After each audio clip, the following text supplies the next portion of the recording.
Hello दोस्तों, मैं गौरव कुमार आप लोगों का आपके अपने चैनल एनिमेटेड स्टडी क्लास में स्वागत करता हूं। मैं आप लोगों के लिए 16 जनवरी के जो करंट अफेयर के क्वेश्चन बन सकते थे वो लेकर आया हूं, जो आपके होने वाले exam like SSC, CHSL, CGL, RRB, NTPC, UPSI, DRDO, MTS आदि में पूछे जा सकते हैं। वीडियो शुरू करने से पहले मेरी आप लोगों से रिक्वेस्ट रहेगी कि वीडियो को लाइक व शेयर करें और चैनल को सब्सक्राइब करें, साथ ही बेल आइकन को प्रेस करें।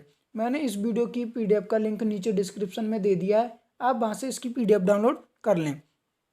अगर आप मेरे टेलीग्राम लिंक से जुड़ना चाहते हैं तो मैंने टेलीग्राम का लिंक नीचे डिस्क्रिप्शन में दे दिया है, तो आप वहां से मेरे टेलीग्राम ग्रुप में जुड़ सकते हैं। तो चलिए आज का पहला क्वेश्चन देखते हैं। हाल ही में भारतीय सेना दिवस कब मनाया गया? तो हर वर्ष 15 जनवरी को भारतीय सेना दिवस यानी कि आर्मी डे मनाया जाता है, इंडियन आर्मी डे मनाया जाता है। ठीक है, अब यह क्यों मनाया जाता है और कब से मनाया जा रहा है तो इसकी बात कर लेते हैं। तो यह सर्वप्रथम पहली बार 15 जनवरी 1949 को, कब? 15 जनवरी 1949 को मनाया गया था। ठीक है, और इस बार जो मनाया गया यह 73वां आर्मी दिवस मनाया गया। कौन सा? 73वां। अब यह क्यों मनाया जाता है? तो हमारे ऐसे बहादुर सैनिक जिन्होंने देश और उनके हमारे देश के नागरिकों के लिए अपने प्राणों की बलिदान दे दिया।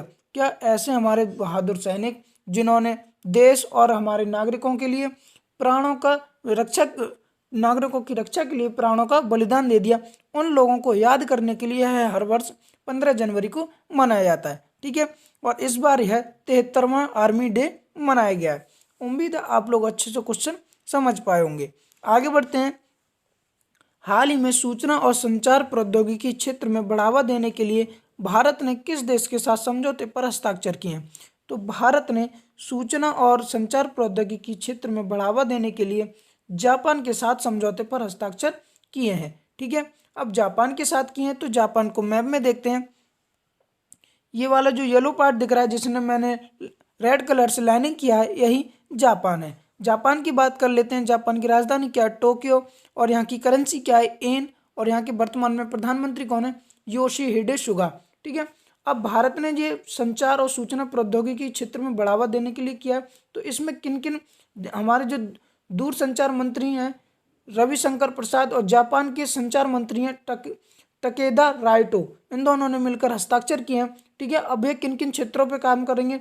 तो भारत, आप लोगों को पता होगा, भारत और जापान मिलकर 5G नेटवर्क जो है उस पर मिलकर काम करेंगे। दूरसंचार के लिए काम करेंगे और समुद्र के भीतर जो फाइबर बिछाई जा रही है, फाइबर केबल बिछाई जा रही है, उस पर काम करेंगे। और दोनों देशों में स्मार्ट सिटी प्रोजेक्ट पर कैसे कार्य करें, इस पर भी समझौते किए गए हैं। उम्मीद है आप लोग अच्छे से क्वेश्चन समझ पाए होंगे। आगे बढ़ते हैं। हाल ही में देश की पहली स्वदेश में विकसित चालक रहित मेट्रो का उद्घाटन किसने किया है? तो अभी हमारे रक्षा मंत्री राजनाथ सिंह ने देश की पहली स्वदेश में विकसित चालक मेट्रो ट्रेन का उद्घाटन इन्होंने किया है। कहाँ पर? बेंगलोर में। कहाँ पर? बेंगलोर में। बेंगलोर में एक कंपनी है, उसके द्वारा यह बनाई गई है। तो वह कंपनी कौन सी है? तो वह कंपनी है VIML। क्या है? BIML यानी कि भारत अर्थ मूवमेंट लिमिटेड। ठीक है, BEML है, सॉरी BEML है, इसकी फुल फॉर्म क्या है? Bharat earth movement limited company के द्वारा यह मेट्रो बनाई गई है और यह भारत में पहली स्वदेश विकसित चालक रहित मेट्रो है। ठीक है, और इसका उद्घाटन किसने किया है? राजनाथ सिंह ने, जो हमारे रक्षा मंत्री हैं। उम्मीद है आप लोग अच्छे से क्वेश्चन समझ पाए होंगे। ठीक है, एक बार आप लोगों में फिर से बता दूं, यह किस कंपनी के द्वारा? तो BEML के द्वारा। किसके? BEML यानी Bharat earth movement limited company के द्वारा यह बनाई गई है। आगे बढ़ते हैं। हाल ही में किस देश ने मुक्त हवाई संधि क्षेत्र से अलग होने की घोषणा की है? तो हाल ही में अभी रूस ने मुक्त हवाई क्षेत्र संधि से यानी कि ओपन स्काई ट्रीटी, क्या ओपन स्काई ट्रीटी से बाहर आने की घोषणा कर दिया, यानी कि अलग होने की घोषणा की है रूस ने। ठीक है, आप लोगों को पता होगा पिछले साल अमेरिका ने भी इससे बाहर आने की घोषणा की थी, ओपन स्काई ट्रीटी से। ठीक है, अमेरिका पहले ही आ चुका है, बट अब रूस ने भी इसकी घोषणा कर दी है कि वह ओपन स्काई ट्रीटी से अलग हो रहा है। रूस ने किया, तो रूस को मैप में देखते हैं। ये वाला जो पार्ट दिख रहा है जिसे मैंने लाइनिंग किया है, यही रूस है। ठीक है, क्या है? रूस है। रूस की बात कर लेते हैं। रूस की राजधानी क्या है? मॉस्को। और यहाँ की करेंसी क्या है? रूबल। और यहाँ के अभी वर्तमान में प्रेसिडेंट कौन है, यानी राष्ट्रपति कौन है? Vladimir Putin. कौन है? Vladimir Putin. उम्मीद है आप लोग अच्छे से क्वेश्चन समझ गए होंगे। आगे बढ़ते हैं। हाल ही में बनने वाले राम मंदिर, अयोध्या में बनने वाले राम मंदिर के लिए निधि समर्पण अभियान की शुरुआत हुई। अयोध्या किस नदी के किनारे है? तो अभी आप लोगों को पता होगा अयोध्या में राम मंदिर बनने वाला है, तो उसके लिए निधि समर्पण अभियान की शुरुआत हुई है। तो यह किस नदी के किनारे है अयोध्या? तो यह सरयू नदी के किनारे है। आप लोगों को पता होगा अयोध्या में जो राम मंदिर बनना है उसके निर्माण के लिए पूरे देश से चंदा इकट्ठा किया जा रहा है। तो उसी चंदे इकट्ठा करने के लिए निधि समर्पण अभियान की शुरुआत की गई है। तो उसी में सर्वप्रथम चंदा दिया है हमारे भारत के राष्ट्रपति रामनाथ कोविंद ने। कितने उन्होंने चंदा दिया है? तो उन्होंने चंदा दिया 5,100,000 रुपये। कितने? 5,100,000 रुपये उन्होंने चंदा दिया है। ठीक है। और इन्हीं की चंदे देने के साथ ही निधि समर्पण अभियान की शुरुआत हुई है। ठीक है। यह अब अयोध्या किस किस राज्य में? तो यह उत्तर प्रदेश राज्य में। ठीक है। अब उत्तर प्रदेश में है तो उत्तर प्रदेश की बात करते हैं। यहाँ की जो सीएम है योगी आदित्यनाथ, उन्होंने इसी निधि समर्पण अभियान में 11 लाख रुपए की धनराशि चंदे में दी है। और जो महाराष्ट्र के सीएम है उद्धव ठाकरे, उन्होंने 1 करोड़ रुपए की धनराशि चंदे में दी है। और एक जो सत्संग है स्वामी है यानी कि सन्यासी है जो मोरारी बापू, कौन है? मोरारी बापू, उन्होंने लगभग 11 करोड़ रुपए की राशि चंदे में दी है। ठीक है। चंदा इकट्ठा करने के लिए, मंदिर निर्माण के चंदे इकट्ठा करने के लिए निधि समर्पण अभियान की शुरुआत की गई है। ठीक है। उम्मीद है आप लोग अच्छे से क्वेश्चन समझ पाए होंगे। आगे बढ़ते हैं। हाल ही में जम्मू कश्मीर में 24 घंटे सुविधा देने वाली हाईटेक कॉल सेंटर का शुभारंभ किया गया है। तो का शुभारंभ किसने किया है? तो जम्मू कश्मीर में 24 घंटे सुविधा देने वाली हाईटेक कॉल सेंटर का शुभारंभ किया है वहाँ के उप गवर्नर मनोज सिन्हा ने। किसने? मनोज सिन्हा ने। ठीक है। तो आप लोगों को पता होगा यह जम्मू कश्मीर में माँ वैष्णो देवी का मंदिर है। किसका? माँ वैष्णो देवी का मंदिर है। तो वहाँ पर जाने वाले यात्रियों के लिए, यात्री जो है श्रद्धालु हैं, उन पर बहुत ही ज़्यादा यात्रा करने में यानी कि कठिनाई होती है, उन्हें समस्याएं आती हैं। तो इन समस्याओं का निवारण करने के लिए और यात्रियों को सुविधा देने के लिए हाईटेक कॉल सेंटर का शुभारंभ किया गया है। ठीक है। और यह शुभारंभ किसने किया है? तो उप गवर्नर मनोज सिन्हा के द्वारा। ठीक है। इस जो हाईटेक कॉल सेंटर है इस पर 24 घंटे यात्रा से जुड़ी हुई जितनी भी संबंधित जानकारियां वह उपलब्ध रहेंगी। और अगर किसी यात्री को कोई भी असुविधा होती है तो वह यहाँ पर शिकायत दर्ज करा सकता है हाईटेक कॉल सेंटर पर। ठीक है। अभी वर्तमान में 6 कॉल सेंटर खोले गए हैं। कितने? 6 कॉल सेंटर खोले गए हैं। बट आगे चलकर इनकी संख्या 30 करने की योजना बनाई गई। कितने?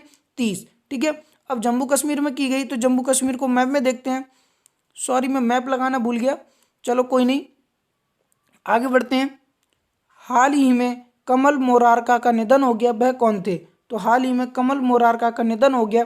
तो यह एक उद्योगपति थे। कौन थे? उद्योगपति। आप इमेज में देख सकते हैं जो दिख रहे हैं यही कमल मोरारका हैं और यह उद्योगपति थे। ठीक है। आप लोगों को पता, एक बार और बात बता दूं कि जब चंद्रशेखर राव की सरकार थी, चंद्रशेखर सरकार थी यानी कि सन 1990-91 में, तो यह केंद्रीय मंत्री भी रहे थे।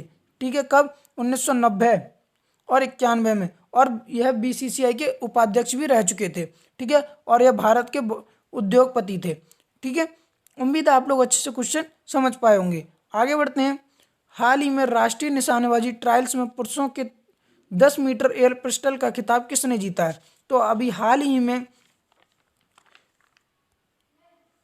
राष्ट्रीय निशानेबाजी ट्रायल्स में पुरुषों के 10 मीटर एयर पिस्टल में सौरभ चौधरी ने, किसने? सौरभ चौधरी ने खिताब जीता है। ठीक है। इन्होंने कुल टोटल 590, कितने?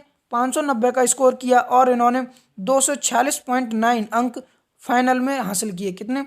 246.9 अंक हासिल किए। और इसी के साथ इतने अंक हासिल करने का इन्होंने विश्व रिकॉर्ड भी बनाया। कितने? 246.9 अंक हासिल करने के साथ ही इन्होंने विश्व रिकॉर्ड बनाया, क्योंकि फाइनल्स में आज तक किसी ने इतने अंक हासिल नहीं किए। इससे पहले यह रिकॉर्ड उत्तर कोरिया के एक खिलाड़ी हैं जिनका नाम है सोंग गुके। कौन है? सोंग गुके। उनके नाम था। उन्होंने 246.5 अंक हासिल किए थे। उम्मीद है आप लोग अच्छे से क्वेश्चन समझ पा रहे होंगे। अब सौरभ चौधरी ने किया है, तो सौरभ चौधरी को मैं इमेज में देखते हैं, ये वाले जो दिख रहे हैं यही सौरभ चौधरी हैं। उम्मीद है आप लोग अच्छे से क्वेश्चन समझ पाए होंगे। आगे बढ़ते हैं। हाल ही में गूगल ने किस कंपनी का अधिग्रहण किया है? तो हाल ही में गूगल ने फिटबिट कंपनी का अधिग्रहण किया है। फिटबिट कंपनी का गूगल ने 2.1 अरब डॉलर रुपए में, कितने, यानी कि 2.1 अरब डॉलर में इनका अधिग्रहण किया है फिटबिट कंपनी।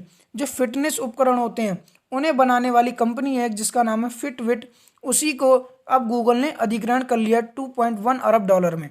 उम्मीद है आप लोग अच्छे से क्वेश्चन समझ पा रहे हैं। गूगल ने क्या है, तो गूगल की बात कर लेते हैं। वर्तमान में इसकी सीईओ कौन है? सुंदर पिचाई। और यहाँ इसकी स्थापना कब हुई थी गूगल की? तो इसकी स्थापना हुई थी 4 सितंबर 1998 को। कब? 4 सितंबर 1998 इसकी स्थापना हुई थी। और इसका हेडक्वार्टर कहाँ पर है? कैलिफोर्निया यूएसए में। कहाँ पर? कैलिफोर्निया यूएसए में। उम्मीद आप लोग अच्छे से क्वेश्चन समझ गए होंगे। आगे बढ़ते हैं। हाल ही में दुनिया का सबसे तेजी से बढ़ता हुआ टैग हब कौन बना है? तो अभी हाल ही में दुनिया का सबसे तेजी से बढ़ता हुआ टैग हब बना है बेंगलुरु, यानी कि अपने देश बेंगलुरु का। बेंगलुरु, अपने देश का बेंगलुरु यह दुनिया का सबसे तेजी से बढ़ता हुआ टैग हब बना है, यानी कि यहाँ पर दुनिया की सबसे ज़्यादा जो आईटी कंपनियां हैं वह बिजनेस करती हैं, यानी कि सबसे ज़्यादा आईटी कंपनियां बेंगलुरु में ही हैं। ठीक है। अब बेंगलुरु है, तो बेंगलुरु किस राज्य में? तो बेंगलुरु की कर्नाटका राज्य में। किसमें?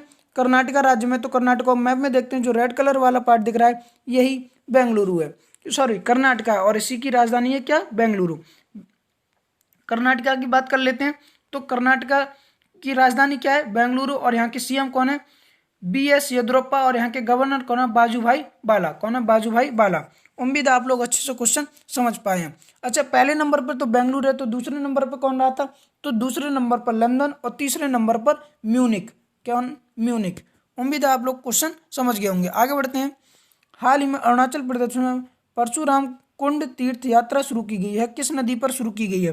तो अभी हाल ही में अरुणाचल प्रदेश में परशुराम कुंड तीर्थ यात्रा शुरू की गई, तो यह लोहित नदी पर शुरू की गई है। कहाँ पर? लोहित नदी में। अरुणाचल प्रदेश में एक जिला है जिसका नाम है लोहित जिला। क्या नाम है? यानी जिले का नाम भी लोहित है और वहाँ पर जो नदी बहती है उसका भी नाम लोहित है। तो लोहित नदी पर ही परशुराम कुंड तीर्थ यात्रा शुरू की गई है, अरुणाचल प्रदेश में की गई। तो अरुणाचल प्रदेश को मैप में देखते हैं, ये वाला जो रेड पार्ट दिख रहा है यही अरुणाचल प्रदेश है। अरुणाचल प्रदेश की राजधानी क्या है? ईटानगर। और यहाँ के वर्तमान में सीएम कौन है? पेमा खांडू। और यहाँ के गवर्नर कौन है? BD मिश्रा।